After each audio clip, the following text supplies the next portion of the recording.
Hi guys, welcome back to Roblox Podcast Roblox. Yeay, di sini balik lagi dengan aku Aura dan aku Fianda. Kali ini kita akan menyelami dunia warna dan makna bersama penulis buku Color Tetik. Mana suaranya? yeay, tepuk tangan. Nah, buku ini bukan sekedar kumpulan tulisan dan estetika, tapi juga refleksi mendalam tentang ekspresi diri dan kreativitas. Kita akan berbincang tentang bagaimana proses kreatif di balik penulisan imajinasi menjadi karya. Gimana, Kak Aura? Oke, tapi sebelum kita mulai berbincang-bincang nih Kak Pia, kayaknya kita perlu kenalan dulu deh sama penulis buku Color Tetik ini. Silakan kakak penulis nih, kakak penulisnya mana? Silakan muncul. Halo, guys. Halo. Halo, Kak. Boleh nih Kak diperkenalkan namanya? Sebelumnya ini perkenalannya nama secara dunia kepenulisan atau nama asli aku nih? Boleh deh nama aslinya dulu, abis itu nama dari kepenulisannya. Oke, thank you. Jadi nama aku itu Lelati SGOVB. Cuma biasa memang sehari-hari dipanggil Lala. Nah, kalau di nama kepenulisannya itu nama aku Viola Star. Viola diambil dari plesetan Viale. Jadi Viale itu kan Melati SGOVB nih. Jadi dibaliknya yang Viale. Terus aku kayak kayaknya enak ya kalau aku plesetin jadi Viola gitu. Dan Star itu adalah bintang, karena aku berharap dengan nama Viola menjadi asik. Wih, keren banget ya, Kak Aura. Iya, estetik gitu ya namanya, Viola. Iya, bener banget estetik. Nah, kayaknya aku punya ide nih, Kak Aura. Gimana kalau kita panggil Kak Lala ini dengan Kak Lapo? Lalapo ya, kayak di Teletubbies dong berarti, Lalapo. Iya, betul banget. Gimana Kak Lalapo? Apakah setuju kita panggil Lalapo? Boleh-boleh aja sih, teman-teman itu memang itu tergantung teman-teman sih nyamannya panggil apa gitu. Asalkan jangan kalau ada matahari teman-teman lari gitu, karena nanti jadinya kayak Teletubbies.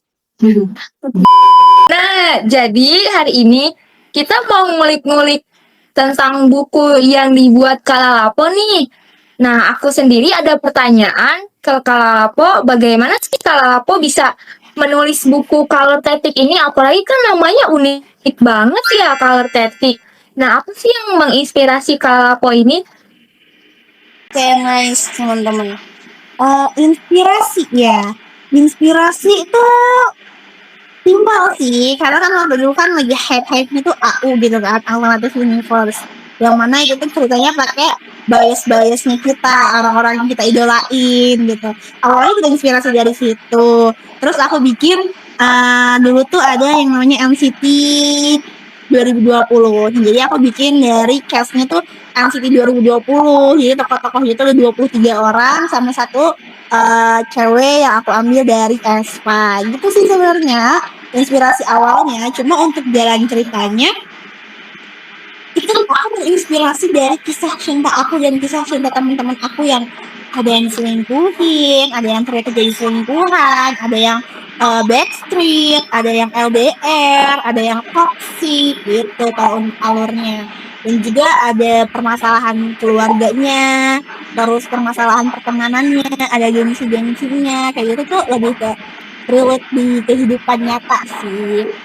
Kalau namanya Color Tetik, karena kan tadi aku bilang ya, tokohnya itu sekitar 24 orang lebih malah, dengan kisah cinta, kisah keluarga, kisah pertemanan yang berbeda-beda gitu, jadi dengan watak yang berbeda-beda. Ada yang warna pink, ada yang warna biru, mungkin jalannya juga ada yang warna kuning. Jadi berbagai warna itu aku namain akhirnya Color Tetik gitu. Jadi Color Tetik itu berbagai macam warna yang estetik akhirnya. Nah, jadi daripada cuma judul doang, akhirnya aku modifikasi tuh. Aku formalitaskan sebagai nama kompleks di cerita tersebut. Jadi si 24 tokoh ini ada di satu kompleks yang namanya kompleks Color Tetik kayak gitu. Tuh. Wow, keren banget. Oke, kalau Lapo aku juga mau nanya nih, gimana sih lika-liku perjalanan Kak Lapo nih buat menyusun cerita Kalau Tetik ini, terus dijadikan buku gitu. Coba ceritakan perjalanannya gitu kan. Kalau untuk perjalanan mungkin aku agak singgung ke akademik sedikit ya teman-teman. Karena kan di akademik itu aku sekarang kebetulan juga mempelajari tentang kreativitas nih. Karena kreativitas itu dari apa yang mana di situ ada person, terus ada proses dan produknya gitu. Itu pasti ada diri sendiri ya. Ada writer block, terus ada motivasi, terus ada pengaruh gitu. Jadi pertama aku nulis buku ini tuh di tahun 2021. Aku pertama kali nulis ini aku publish di Wattpad gitu. Tahun 2021 aku nulis itu mulai dari revisi alur, mulai dari aku bentuk idenya, aku nggak tahu harus namatinnya kayak gimana gitu kan. Terus akhirnya di 2023 ini 1 tahun aku nggak lanjutin, dan di 2024 baru aku lanjutin lagi tuh sampai awal 2025, dan alhamdulillah sekarang baru nih ke Pinang, bukan Pinang apa ya, di Pinang namanya teman-teman. Jadi di Pinang sama penerbitnya kayak gitu.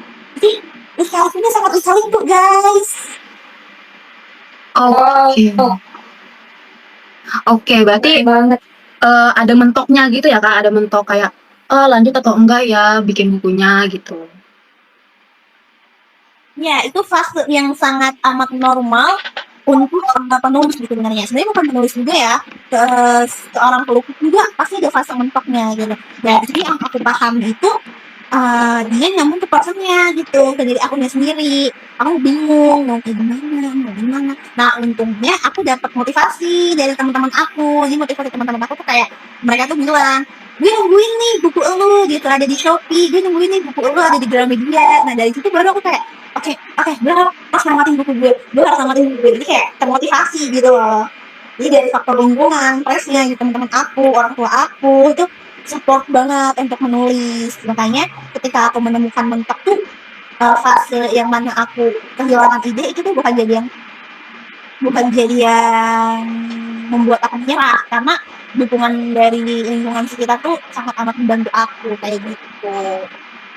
Oke, berarti memang ya dukungan dari teman-teman, orang tua, pokoknya lingkungan sekitar tuh emang diperluin banget buat memotivasi suatu produk yang udah kita jalanin gitu biar nggak mentok. Ya kita berarti butuh motivasi dari lingkungan sekitar. Betul gak Kak Pia nih?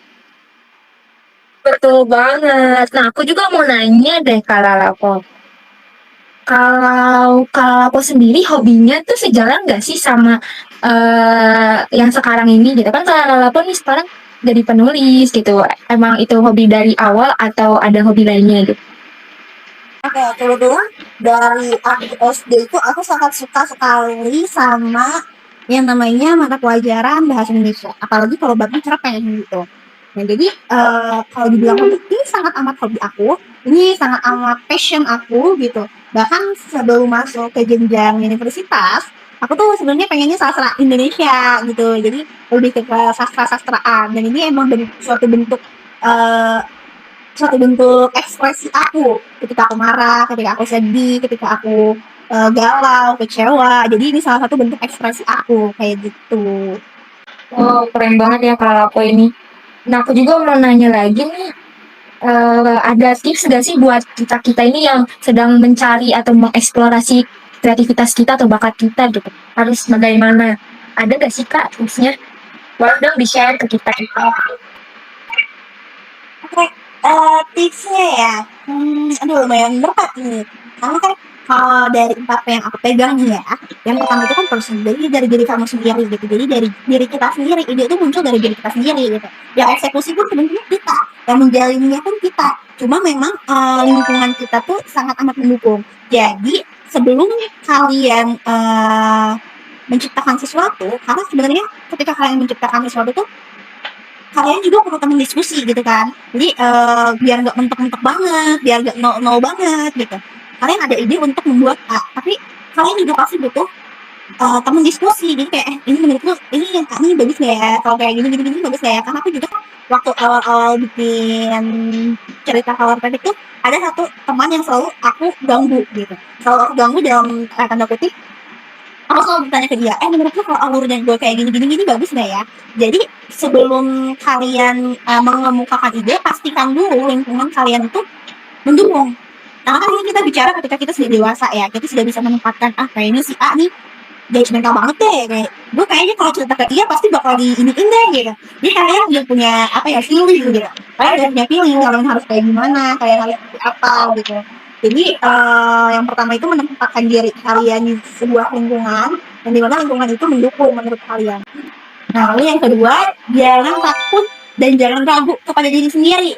Kalian punya ide, ya udah gitu. Ini gue selama tidak melanggar norma dan melanggar hak lainnya gitu kan, hak-hak yang dipertanggungjawabkan itu aman banget, nggak apa-apa. Kalian keluar aja gitu kayak gue mau bikin ini, gue mau bikin itu oke, nggak apa-apa gitu.